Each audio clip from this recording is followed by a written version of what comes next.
Welcome to Mental Health, It's a Trap. We're your hosts, Susan and Stephen, mother and son, unravel the complexities of the mental health traps people fall in. Join us on this podcast journey as we demystify the mental health labyrinth, explore common issues, and provide you with tools to navigate this sometimes extremely daunting terrain. You can expect engaging conversations, personal stories, and probably also have a laugh or two. Access to mental health care should not be what causes you additional stress. We invite you to follow along and we can embrace the darkness together. All right, well, welcome back. And today we have a special guest with us, Vicki. We are so honored. And as we kind of started our podcast talking about the death of my sister and obviously my mom's daughter and how that has a place in our hearts to share others' story because we know that it can help others. And we want to make sure that we honor everyone's grief is different. And maybe they can connect with you, Vicki, and be like, oh, wow, like, get some little nuggets here and there. So if you don't mind kind of introducing yourself a little bit, what you do, and so people can get to know you. Oh, yes. Thank you for having me, Stephen and Susan. I'm really delighted to be here. I think you'll find that my take on grief and loss is pretty different from most. And so, you'll have a chance to sort of evaluate what I have to say and decide if maybe your perspective isn't ripe for changing on the subject for the positive. So I am Vicki Paris Goodman. I'm an author now. I've retired to Arizona from Southern California some 8 years ago before my husband Sam passed from cancer. Yeah, that happened pretty soon after we moved to our retirement locale. And actually, it wound up being serendipitous because this is an excellent place for me to be, especially if I don't have Sam with me anymore. So I am a retired mechanical engineer, and I also play violin semi-professionally, and I sing semi-professionally.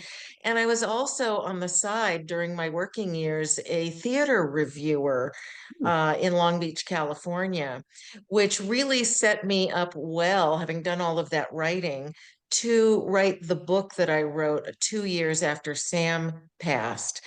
Uh, what happened, and the reason I wrote the book, a book was never really on my radar. But on the day Sam passed, I was flooded with optimism, and it was unseemly. It was so soon. I thought, what is going on? This was the love of my life that I lost. And even though I had a chance, we had 2 years from diagnosis to his passing, I had a lot of time to process the fact that I would very likely lose him. In fact, the doctors said it was for sure that there was no chance he would survive this. Um, yeah, so even though I had a chance to get used to the idea of losing him, I was really unsure what my life would look like without him. And so, it wasn't a slam dunk that I knew exactly where things were going. I had a lot of fear of the unknown and uncertainty. So when this optimism came on the day he passed, I thought, what's going on? And my first instinct was to push it away because, it just didn't feel right. It was way too soon for me to experience anything like optimism. But it also felt on that day like a helping hand was coming from somewhere outside of me to guide me forward, to lead me to a better place than I might have gone to on my own. I'm not a real negative person, but I'm not particularly optimistic either. I always thought of myself as kind of middle of the road on that. So yeah, this optimism was not my nature. And that's what made me take notice of it because I knew it wasn't my nature to be this way under such circumstances. So even though I felt inclined to push the optimism away, I decided to go with where the helping hand was leading me. I thought to myself, Vicki, you were so strong during your 2-year ordeal with Sam during his illness, and you took such good care of him at the end, even though you're not a caregiver type, that I thought, if good things want to come my way even this soon, maybe I should let them. And it was the best decision I could have made because a lot of really wonderful things happened. And it's not that I didn't grieve. I did. I missed Sam a lot and I still do. And it's been over 5 years since his passing. But a lot of things happened. And I'll tell you the kinds of things that happened. And then if you'd like to hear more about any of them, we can talk more about them. But what happened were some sort of serendipitous events like um, uh, things that seemed coincidental at first, but after the sixth or seventh one, within the first 6 months or so, I thought, this is too many to be mere coincidence. I am getting signs, from maybe the afterlife. And then opportunities started coming my way to do things that I may not have had a chance to ever do had Sam lived. And I felt motivated to embrace those opportunities. But one of the most powerful things of all that happened were the insights that came. Um, Now, one thing that happened is I had access to the hospice chaplain from the hospice we used for Sam. I would talk to her about once a month and I had access to her for a full year after Sam passed. And I took advantage of that. And one of the first things I started asking her was about the afterlife. I was raised in a very secular household. And so any belief system I had was rudimentary, in a higher power, was rudimentary at best and probably non-existent for most of my life. But suddenly I wanted to know if Sam was still around in some form and where he might be. So I started asking the hospice chaplain about the afterlife. And she suggested I read the story of a neurosurgeon who he was secular as well, as a matter of fact, before his near-death experience that he wrote about. And reading his story, which I found so convincing, brought me the rest of the way to fully believing in God and an afterlife. And the rest came after that. uh, the story that I write about in my book, To Sam with Love. So, yeah, I hope that wasn't too wordy a response to your first question, but I really wanted to set the stage for whatever we choose to talk about from here on. So as you were sharing, I was having some of my own thoughts when my daughter died. It was devastating. It rocked the very core of my existence. I can say that. And I remember sitting in her funeral mass a few days after she died, and the priest was up there saying, she'll never graduate college, she'll never get married, she'll never have children, those kinds of things, which was really, I think, setting the tone in the church for everyone in there. I sat there and I focused on no one will ever hurt her again. She'll never experience any more pain. Like my brain just went in a totally different space. And I think it was like a saving grace for me in that moment, instead of really kind of what he was sharing. She'll never have to use an inhaler, like just the things about her life that, and just the thought of not having anyone ever hurt her in her life moving forward, because she wasn't here. So I just took, that was calming and helpful for me in that moment. I don't know that it was optimism. It just was a shift in what one person was saying and what I was thinking for my own child. It was different. There's a saying, the good die young. And that could have some relevance here because from the insights that I gained after losing Sam, and I really haven't lost him. I know he's out there in another form. But from those insights, I eventually came to the realization that death should be a celebration and not cause for sadness. And I'm not talking about a celebration of life the way we have for people who have passed, in lieu of a funeral. I'm talking about an actual celebration of the fact that they have gone to this beautiful beyond words place to be with God, know all of the knowledge of the universe, which is what the neurosurgeon describes having known when he was there, and surrounded by a love so powerful, we can't possibly even imagine what it's like here on Earth. Given that, what is so tragic about death?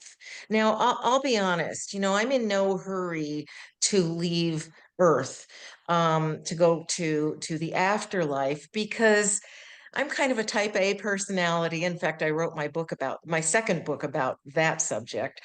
And I still have things I want to do. I can't seem to let go of, no, I still have more to do. I'd prefer to stay here for a while longer. So it's kind of funny to put it that way, but that's my preference, to hang around, as painful as it often is to be a human being here on Earth. I prefer to stay a bit longer before I join my beloved husband Sam in the afterlife. However, I also believe that what I said before is true, that it's just not terrible to go to this beautiful place to be with God. And so the reason I am here talking to you, Susan and Stephen, and to so many others that have, allowed me to uh,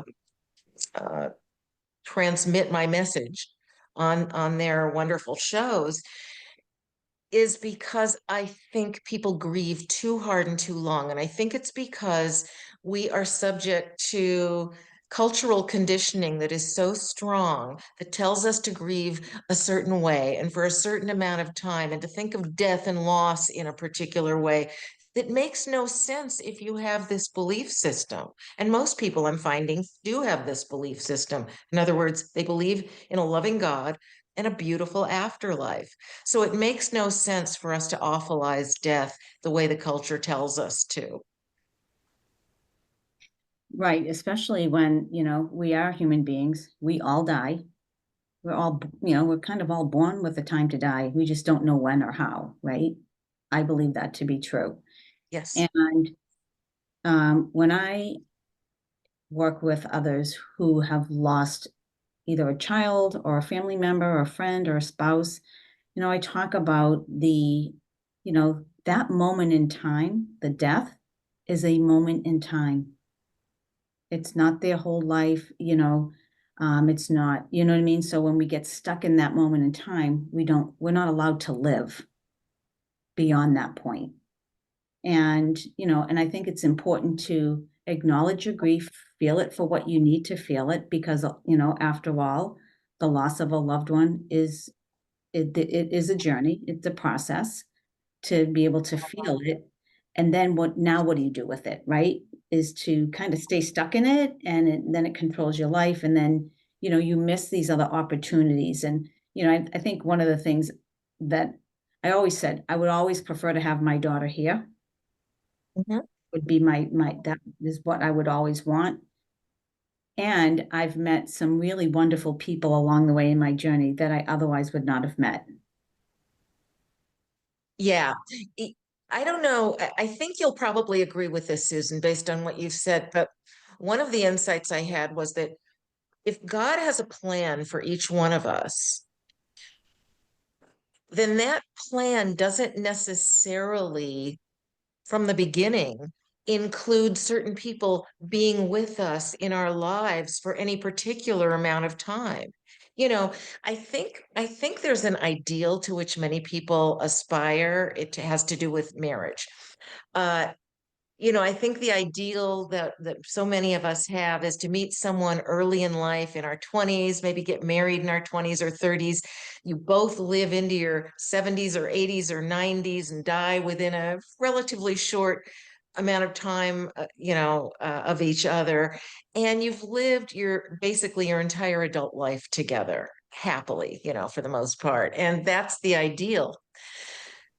Well, what if there is no ideal? What if God's plan includes some of us living with one person happily for our entire adult lives?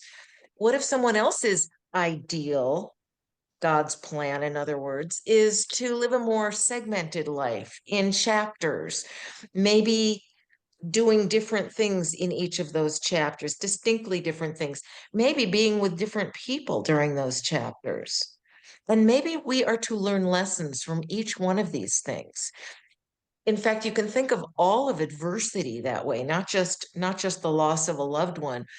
We have so many adverse things that happen to us. Some of them are pretty trivial, like getting stuck in a traffic jam. Others, maybe we lose a loved one or our house burns down, more serious ones. But I am convinced now that God is teaching us something important, which with each of these adverse events that he puts in our way.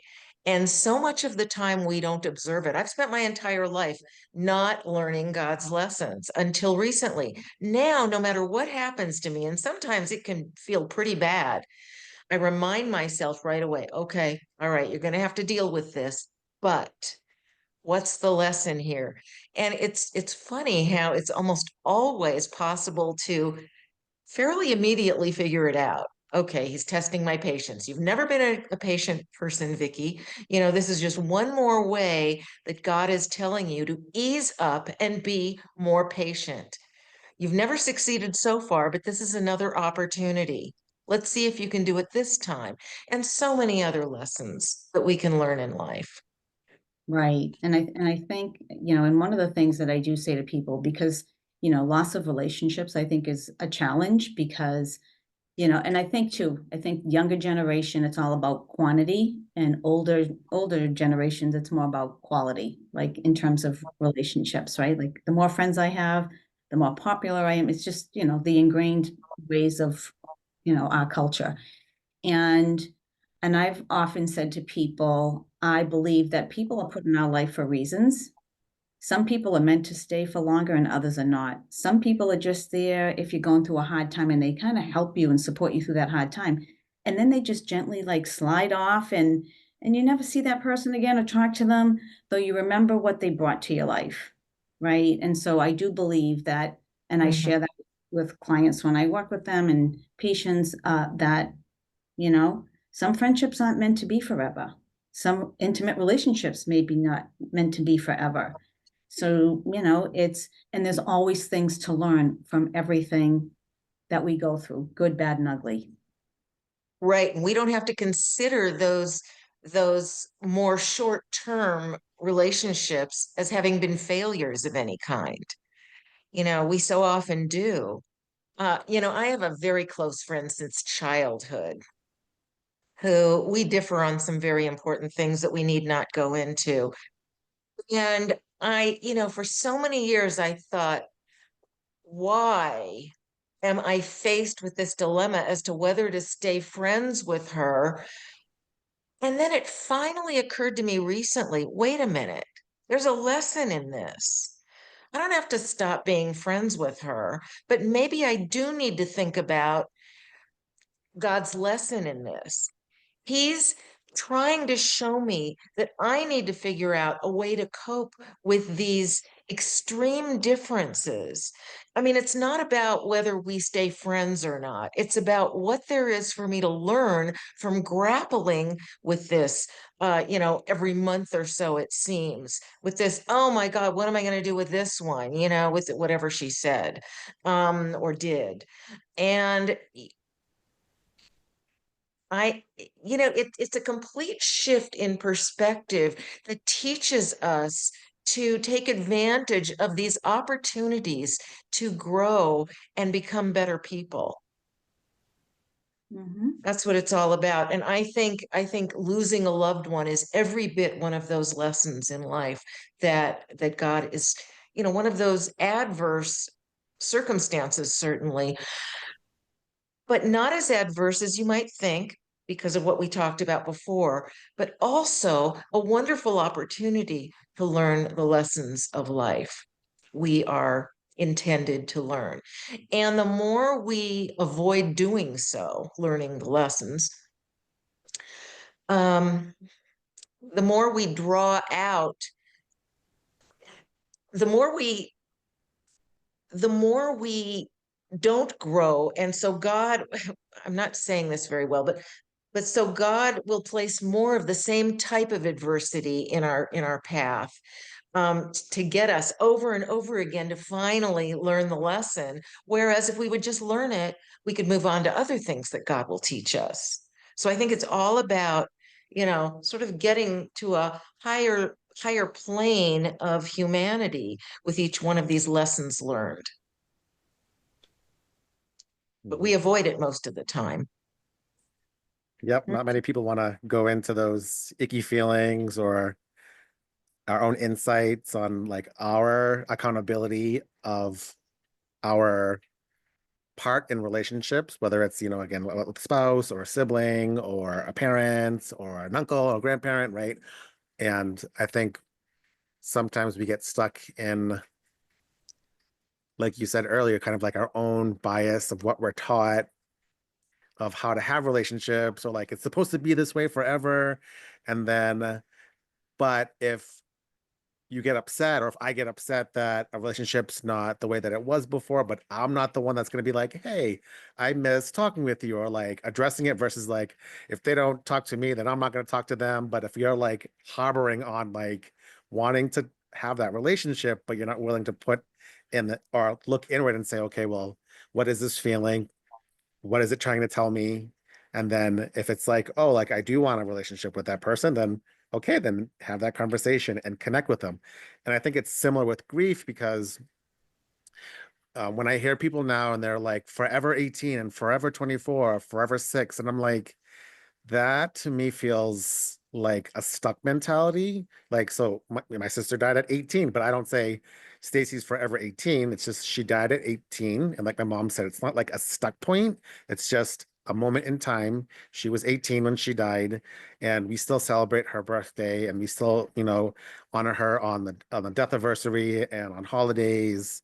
And so I think it's sometimes we have to like reframe how we view things, because if we get stuck in this negative spiral, like it's okay to be in that space because it's a part of the human existence, like pain, suffering, grief, hurt, like we need to feel those feelings. But if we get stuck in those feelings, then we feel like woe is me, or victim mentality. And it's a big mix, because if you're early in your grief and you're listening to this, you might be like, oh, I don't believe in this BS. But if you're further in your grief, it might hit differently, because you've had time to sit with your grief, or maybe not. And that's okay. Everyone's on their different journey, and we all connect differently with our grief. So having these conversations is very important, because someone might be like, listen to Vicky's story and be like, oh, wow, like I feel the same, and not feel as alone. And it might shift how they feel in their grief. Yeah, I hope so. It's really why I'm here. I had a much more positive experience losing my husband, as weird as that sounds, than I expected to.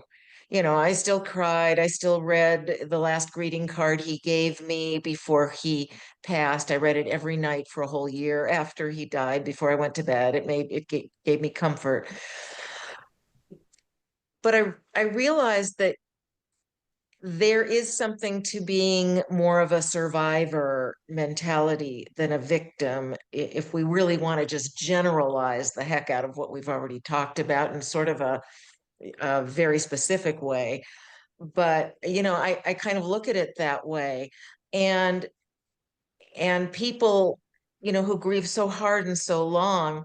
This is kind of a funny story. Right after Sam passed, not only did I have access to the hospice chaplain, But the hospice also said, we have a grief support group if you would like to go. And I said yes to that too. And I went, and the lady who led it, I got to talking to her after going for a few weeks. I said, so, tell me your story. And she said, well, I lost my husband back in so and so. And I rolled up into a ball and didn't come out for 7 years. And this was the lady who was leading the group. Now, she happened to be a fairly good, quite good at leading the support group, but I thought, wow, it's just sort of mind-boggling that she had such an awful, awful time being stuck in grief. One of the worst stories I've heard so far, in terms of just being stuck for so long, and winds up leading a grief support group. So I never did get a chance to ask her. COVID hit and the group ended. I never got a chance to ask her what it was after 7 years that brought her finally out of her grief. I mean, if it lasts that long, you think, why not forever? Why not for the rest of the person's life?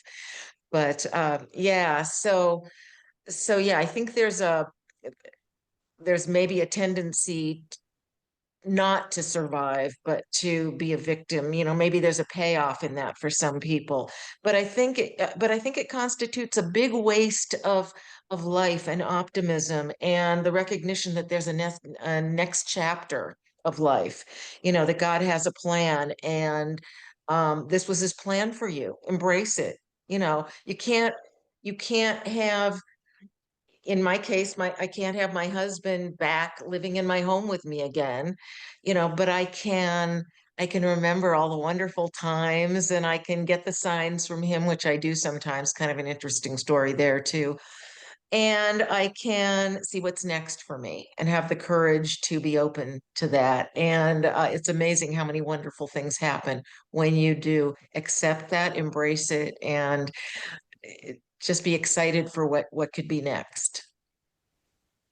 Yes, and I think the other piece too that makes the grief journey challenging at times is this belief that, we say for parents. So if you lose a child, like our children bury us.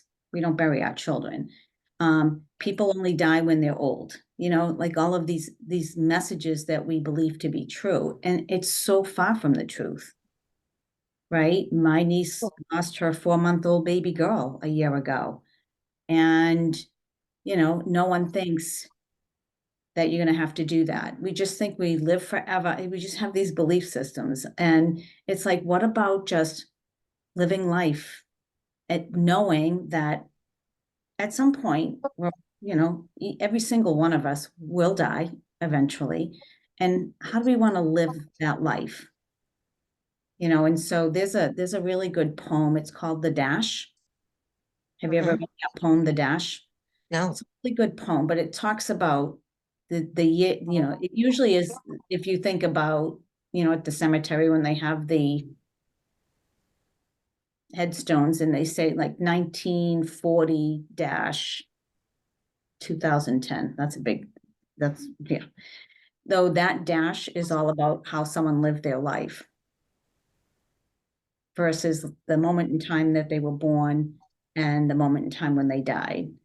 And it's all about the in-between of how did you live your life through all adversity, through good, bad, and ugly, and all of that. And I think that's the piece that we lose sight of. We just get focused on these moments, and they are fleeting moments. Like you said, you get to be able to think about all the memories you shared with Sam and all of the things that you did together. And I'm sure there were days it wasn't great, what is, right? Disagreements, arguments, whatever, sleep on the couch or in the doghouse, whatever goes on, right? Because you hear all of those things.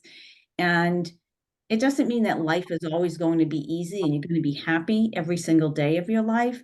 It's about what you want to do with it when it comes up. Yeah, exactly right. Yeah. So just to give you an idea of the kinds of opportunities that came my way after Sam passed, And I think so many people have opportunities come their way and they think, oh, I think it's still too soon. And I don't think there is a too soon. For example, uh, I had a couple of friends, they were actually only acquaintances at the time, um, in my new town here where I live in Arizona now. And they said, you know, Vicki, we have a karaoke group that meets, and you don't have to sing, but we'd like you to come on Saturday because, you know, the whole group's going to be there and they're wonderful people. They seem like your kind of people. And I think you'd really like knowing them. So you don't have to sing. And I said, good, you know, because I don't, and I wound up going. I thought, well, that you know, meeting new people might be good for me. So I went and the people were great. And I noticed it was really funny.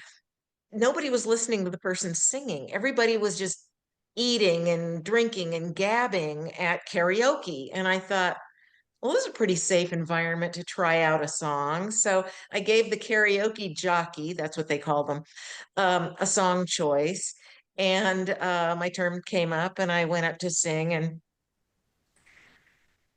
there was a hush in the room. And I, to this day, I still don't know if it was because I was really good or if it was because, oh, somebody new is up there. Let's see, you know, who this person is. I don't know which it was, but it turned out I could sing. Pretty well, actually. And now I sing in public, you know, at certain events and things. So that was one thing, you know. And then I was thinking, uh, this opportunity came into my email inbox from a travel site that I'm a subscriber on, and it was an Antarctica expedition cruise. And I thought, oh, that sounds so exotic. And I thought, ooh, that's something I could never have even done with Sam. He didn't like cold weather vacations, you know? And so I wind up booking this thing, and it didn't go for 2 more years because of COVID, but at least I eventually went. And so these are the kinds of things that are in store and so many more. And, you know, I was thinking about people who are less like me. You know, I've always had an independent streak and have never really been, even though I was happily married to Sam for over 21 years, you know, we weren't joined at the hip as some couples are. And I thought, what about the person whose life really revolves around the marriage? Because I thought, you know, if I'm going to put this message out there, I need to think about certain contingents of people, groups of people who might not closely match my situation at all in terms of the way they treated their marriages, in terms of how wrapped up in it they might be. Um, and I thought, you know, everyone has something that they do and enjoy doing. Like, for example, this is maybe the most closed example you can think of, but what if there's a woman who loses her husband, all she's really done is maintain the home and cook and, you know, maybe even do some sewing. We're talking about a very domestic type person because she just wanted to make the best home for her marriage and her husband and children. And I'm thinking, okay, what about someone like that, if they even exist still? And I'm sure they do. And I thought, okay, she could she could volunteer to help out at like a rescue mission or something with by cooking, or she could teach cooking classes. You know, Parks and Recreation is always looking for people to teach classes like that in almost every community. You know, what if she was a quilter, or she sewed and she was particularly good at it and actually enjoys it? You know, what if she taught classes on that, or decided to get into a quilting group and make quilts for veterans? Or I mean, if it doesn't take much to imagine what anyone could do in their next chapter of life and have a spectacular time doing it. So, Exactly. And I think that, you know, I know when I ran grief support groups, some of the parents, because it was for parents, siblings and grandparents, but the group was mainly parents in the chapter that I was in. And so parents were, you know, like, how do you honor your loved one? Like, what are some things you can do? So one parent in particular, her son was young when he died. And so she started donating his favorite boxes of cereal to like a local food pantry. So she would just like small little things. And it just kind of helped her move out of the stuck part of the grief. And she felt like, I'm still honoring him, I'm remembering him, and I'm helping others. And I'm a believer that when we help others, we do heal and help ourselves as well.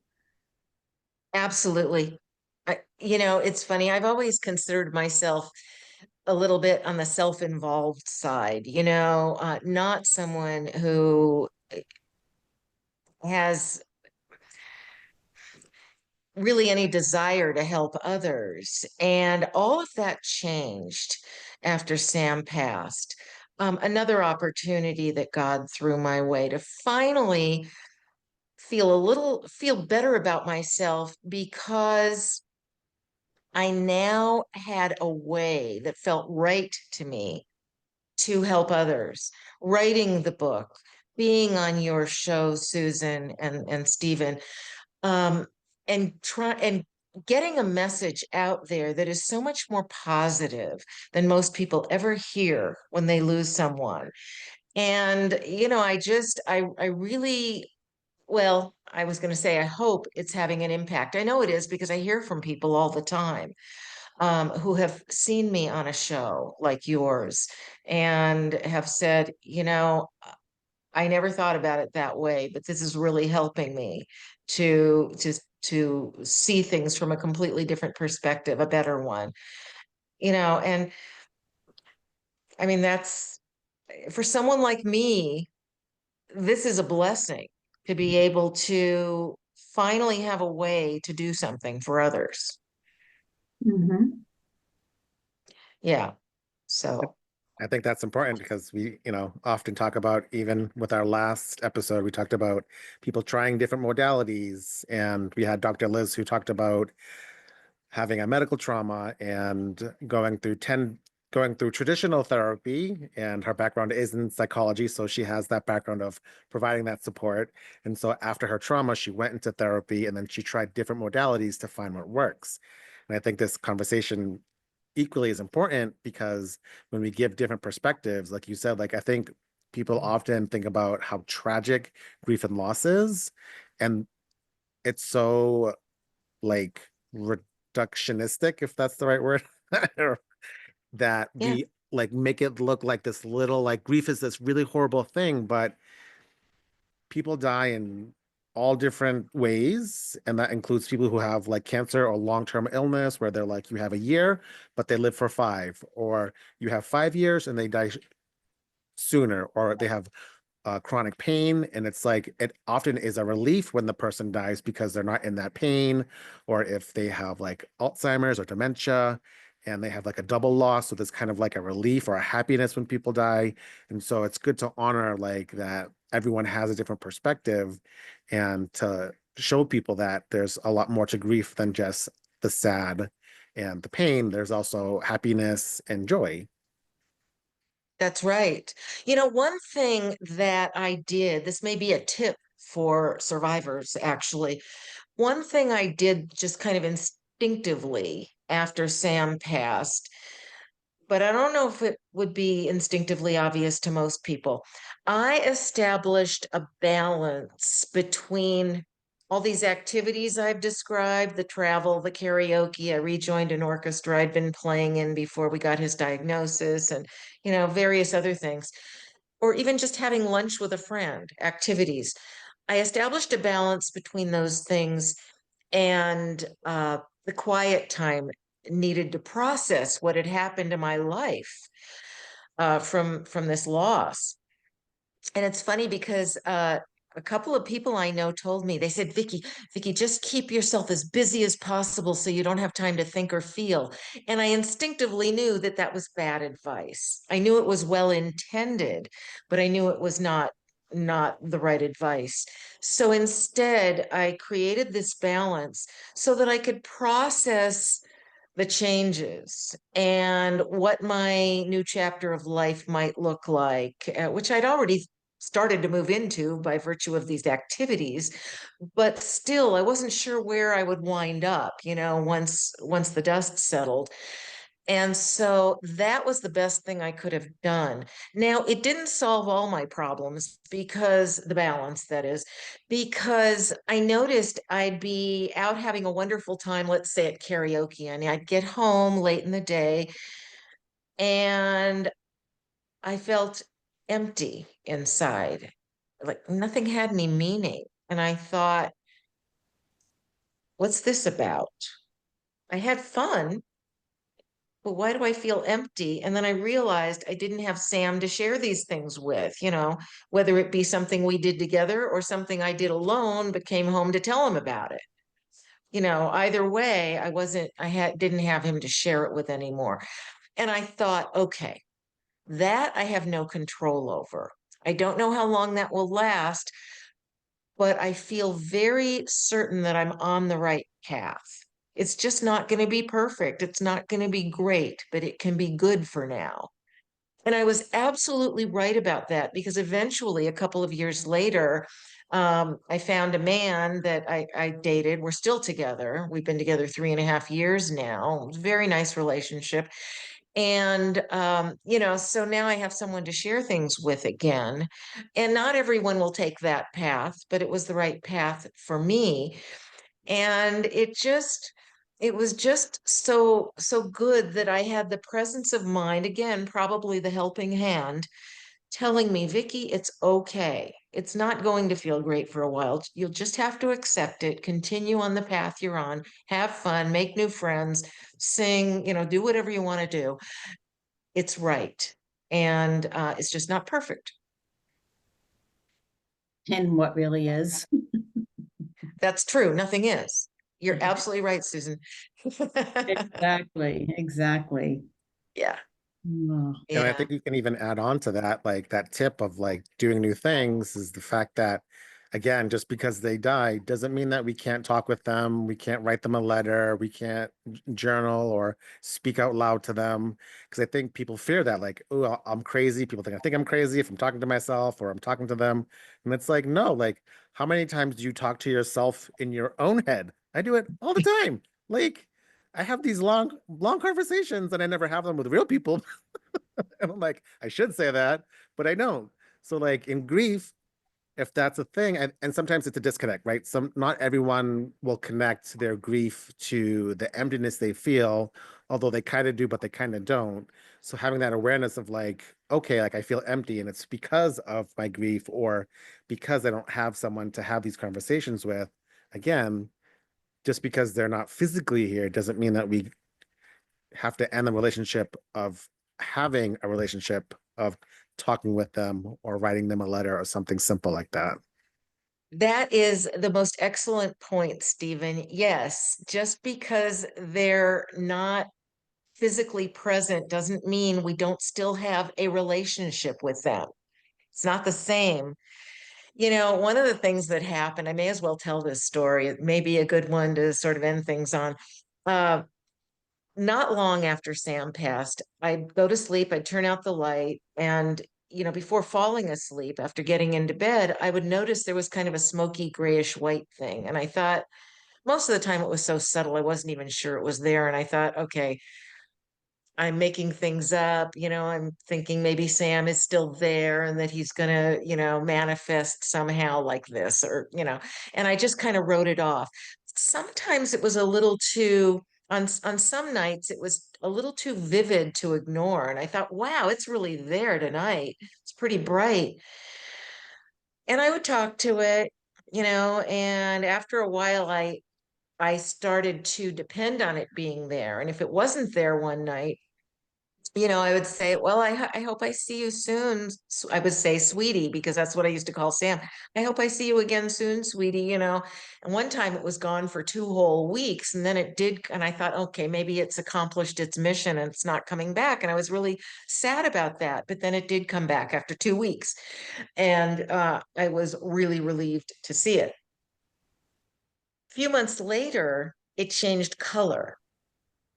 Suddenly, the smoky grayish white thing was a neon yellow green. And I thought, that's interesting because, again, even though most of the time it was so subtle, it was barely there. And I figured I could well be imagining it.